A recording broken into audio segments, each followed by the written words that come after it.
बिस्मिल्लाहिर्रहमानिर्रहीम। मुल्ले ज़हीर देवबंदी जेको पंहिंजी वीडियो क्लिप रसूलुल्लाह सल्लल्लाहु अलैहि वसल्लम की सही तारीख़ वफ़ात बेरेलवीअ ही की ज़ुबानी जेका 2 मिनट 9 सेकंड जी वीडियो आहे, उन जे अंदरि देवबंदी चवे थो त सुन्नी हनफ़ी बेरेलवी जेको चवनि था त 12 रबीउल अव्वल रसूलुल्लाह सल्लल्लाहु अलैहि वसल्लम जो योम विलादत आहे, इन जे करे असां ख़ुशी मल्हायूं था। चवे थो त इहा ॻाल्हि ग़लति आहे। हाणे ही देवबंदी मुल्लो जाहिल ज़हीर देवबंदी चवे थो त जेको चवे त 12 रबीउल अव्वल ते रसूलुल्लाह जी विलादत आहे, उहो ग़लति थो चवे, इहा ग़लति ॻाल्हि आहे। त हाणे मां मुल्ले खे कुझु आईनो थो ॾेखारियां त मुल्ला जाहिल, तुंहिंजे त पंहिंजे मुल्लनि जे किताबनि में लिखियो पियो आहे त रसूलुल्लाह सल्लल्लाहु अलैहि वसल्लम जी तारीख़ विलादत 12 रबीउल अव्वल ई आहे। अच त मां तुंहिंजे साम्हूं ही कुछ हवाला पेश कयां।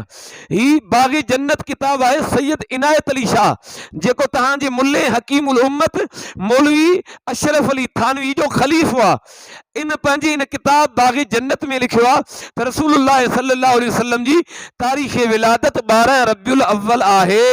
हाणे ही ॿियो नंबर किताब आहे तारीख़ अल मक्कतुल मुकर्रमा, मौलवी मोहम्मद अब्दुल महमूद देवबंदी जो लिखियल आहे। इन बि पंहिंजे इन किताब तारीख़ अल मक्कतुल मुकर्रमा में लिखियो आहे त रसूलुल्लाह जी विलादत जी तारीख़ 12 रबीउल अव्वल आहे।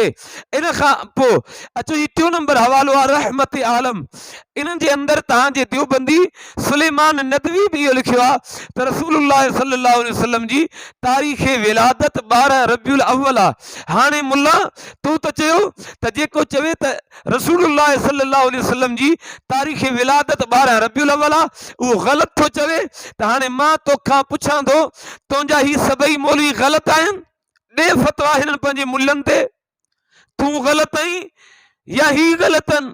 तूं अणपढ़ियल आहीं या ही अणपढ़ियल आहिनि? तूं जाहिल आहीं या ही जाहिल आहिनि? तूं ग़लति थो चवीं या तुंहिंजा ही मुल्ला ग़लति था चवनि?